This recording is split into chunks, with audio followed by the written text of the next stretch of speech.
Hello Command & Conquer fans, this is Jim Vasella, and for this post we wanted to do something a little bit differently.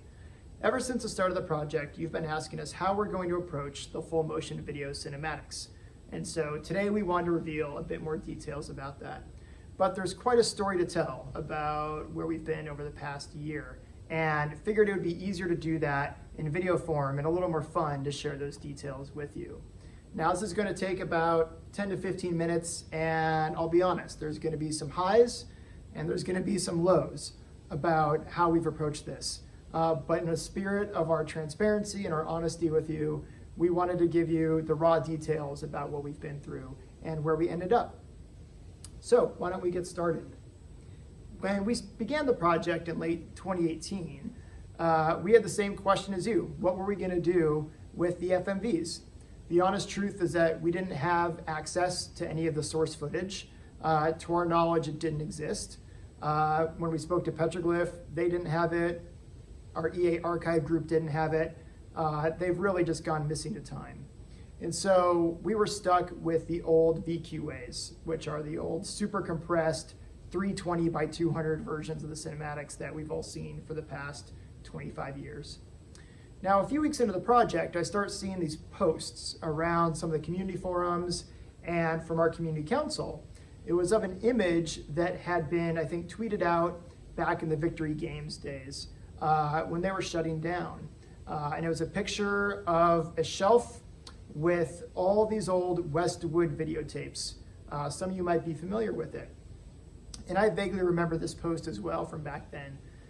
And so I reached out to the community manager who had posted that, and he said, you know what, unfortunately, I think we sent all that stuff to the dumpster to get destroyed. And I'll tell you, I was heartbroken to hear that we would have had access to this sort of, footage of some sort, but we threw it away. That would just be crazy to me. And I didn't want to believe it. And so I reached out to a former colleague of mine who still works at EALA. She works with the office admin group. And I said, listen, do you have any recollection of this shelf of these tapes, of these assets? And do you know if they were truly sent to the dumpster or not? And she said, actually, yes, I do remember. I intercepted those and I sent them over to the facilities team to store for future use. And I'm like, no way. And this was right before the holidays in 2018. So on January 3rd, I flew down to EALA, met up with the facilities team, and I got access to a storage room that actually used to be the mastering lab when I worked down there 10 years ago, but was now a storage room full of all kinds of stuff. And here's a little video that I took that day of what I found. Hi, this is Jim Vasella, the producer on the CNC Remaster. The date is January 3rd, 2019. I had been given a tip that there might have been some old Westwood assets still in the dungeons of EALA. And so I flew down here and was given access to this storage room, and I'm about to check out what might be in here that we could use for the remaster. They said it's in the back, so let's go. I'm seeing this for the first time myself. We've been searching, oh my God. This could be it. This could be it. Westwood tapes. Oh my gosh, open this thing. Oh my gosh. This could be it. Oh my gosh, I feel like Indiana Jones going into the archive. This is amazing. This might allow us to find some higher fidelity footage for the remaster. Okay, I'm super giddy right now. Oh my gosh, oh my gosh.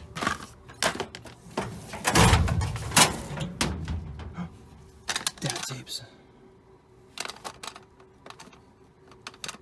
Okay, I'm gonna call Frank, find out what the heck all this is. All right, this is super exciting. Super exciting. I'm giddy. All right, sign off. So it's true, I found this old Westwood archive cache Here's some photos of all the tapes. There were hundreds. I spent probably 4 or 5 hours organizing these tapes, sorting through them, stuff from all types of old Westwood franchises, and a lot of stuff dedicated to Command & Conquer. So I packaged them up. I work up here in San Francisco, and so I put them on carts. I took them down to the mail room and had them very protectively shipped up to me in San Francisco so that I could try and figure out what to do with them because I was flying back that night. So a few days later, I get these tapes all in boxes from our mailroom up here. I start to unpack them, and here's an example of something that we found. So this here is an old tape. It has Command & Conquer Pink Line on it. You open this up. Let's see here. And this is an old tape that says Command & Conquer tape 1 of 2, copyright 1995, Westwood Studios. And I'm told by Petroglyph that this is in the writing of Paul Mudra, who was the audio director at Westwood at the time and managed a lot of the video stuff. Now, I was incredibly excited to find out what the heck was on this tape. There are 2 of them, 1 of 2 and 2 of 2 for Tiberian Dawn. Now the problem is that this is a D2 composite digital tape, this D2M 64M. I'm not an audiophile, I'm not a video junkie, I had no idea what this meant. So I start Googling, I start figuring it out, and realize that this is an extremely rare format of tape. And I start calling around. Obviously, I check with EA first. Is there any way we know how to digitize this? And they're like, no, that stuff hasn't been used since the early 90s. And so I do more researching. I start calling around to local AV shops. No one is able to digitize this stuff. It uses equipment that's just way too old.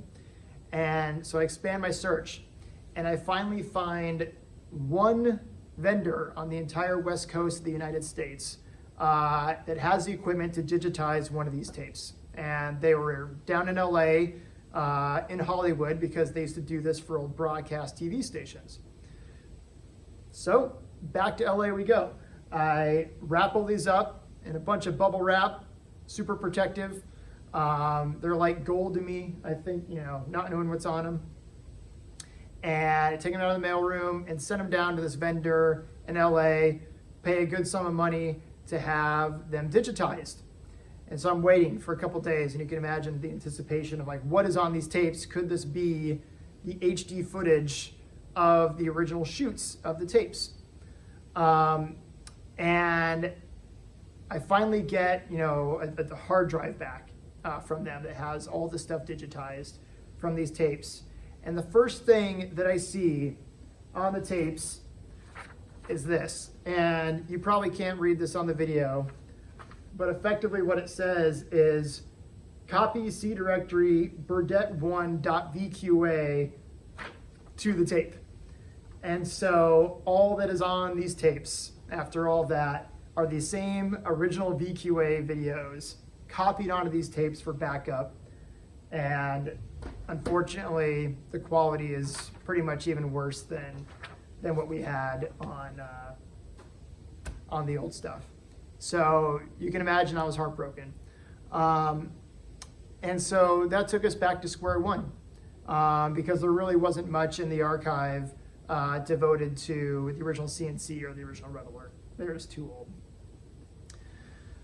So where'd that leave us? So we're like, okay, well, from our creative perspective, we felt that you couldn't replace these videos. You cannot replace the performances of Eric Martin, of Eric Gooch, of Eugene Dynarski, of Joe Kukin. You can't replace these performances that we've all known and loved for the last 25 years. For the authentic approach that we were taking with the game, we had to reuse the videos in some form. So we started thinking about ways that we could upscale them in terms of resolution. And I know there have been some fans who've done this over the years with different video games. And actually some of the CNC community members have done this. And so we start pinging around the community. And some of our community council members are pretty savvy and said things. And they actually started working with us. They started working with Joe Bostic, who kind of had a passion for this himself. And they started to work on an algorithm for how they could AI upscale the old resolution videos to make them even better. And we kind of had three goals with the upscaling. The first was to simply upscale the resolution to try and get as much quality out of them as we could. The old videos were at 15 frames per second, and we found that you could get a much smoother and much more modern look with a 30 frame per second video, so we also want to increase the frame rate. And then the audio was also pretty old. And so with Frank Klepacki at our disposal, we wanted to do an audio pass at the videos and try and give them a little more cleanup, a little more punch. So those were our goals. And over the course of several months, kind of bouncing back and forth with the community, we were able to come up with an algorithm that we felt worked pretty well to upscale the videos. And I wanted to show you a little before and after of where we were able to get the videos between the original VQAs that we started with and the remastered stuff.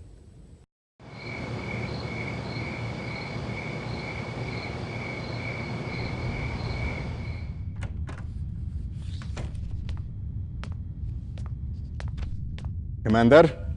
The last transmission? Oh, 900 hours. Since then, nothing. Perhaps Einstein escaped? Too much to hope for, General. He would have contacted us by now.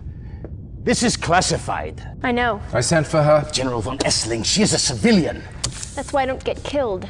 Commander, this is Tanya Adams, a professional volunteer. She will work with you on this mission. Somewhere inside this research center, the Soviets hold Albert Einstein. We need him back, immediately. Get Tanya inside, so she can get Einstein out. Once you have located him, bring him back to your drop-off point for immediate evacuation. Be careful. The base is heavily fortified, but not invincible. Their weakness is power. Black out the base and nothing will stop you. Good luck. All right, that's your first look at the cinematics for CNC Remastered. This is the approach we're going to be taking for all the FMVs in the game. We have spent the past year putting all the videos through this upscaling process, and they're now all ready to go. And we're actually pretty happy with the results given the source that we had to work with, and we hope that you enjoy them as well. Now, speaking of source, it's worth noting that we are actually using the cinematics from the console version of the game as the base, and that's because they provide an MPEG foundation, which provides a higher resolution to work from than the old VQAs. A huge thanks to the community for helping us to track some of those down. We were able to extract some from the archive that we found as well. Now, there's one caveat here, and that's that there's about a dozen videos that were never on the PlayStation version of the game.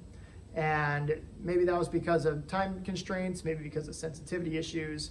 But for those, we had to use the VQA versions, and you'll probably notice those are a little bit lower quality when you play the game. It's just the best that we had to work with the source.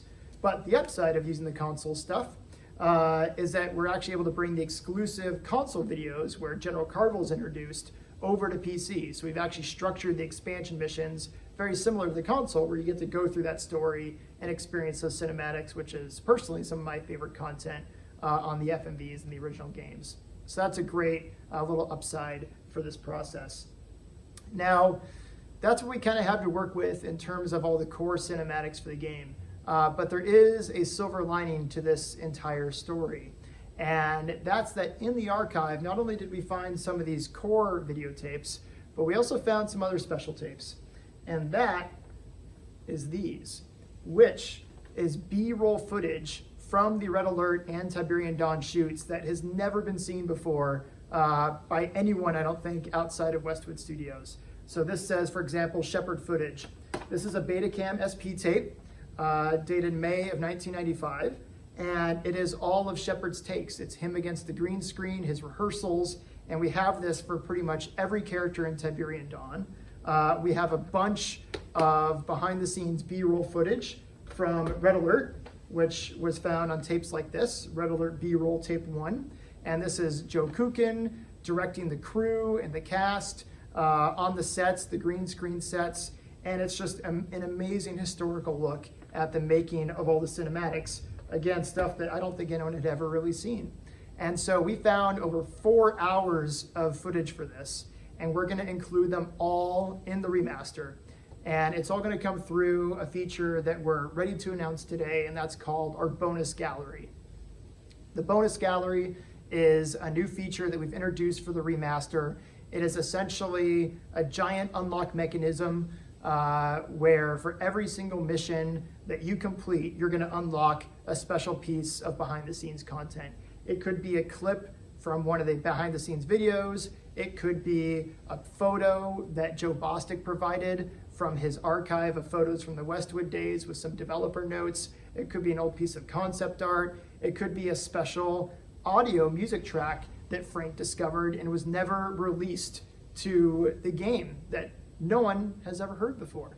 So we have some amazing pieces of content. One is tied to every single campaign mission, every expansion mission, every secret mission, and it's gonna be just a really great feature for all of you who've loved CNC for the past 25 years and want to experience something really new with this remaster. So we hope you love that.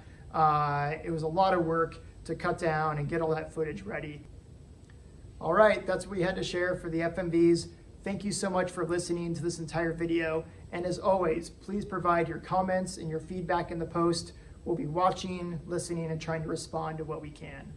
And this is just kicking off what's going to be a pretty exciting week for CNC Remastered. So be sure to refresh on Monday. Keep an eye out for maybe another announcement. And we're excited to share more. Thanks, everyone.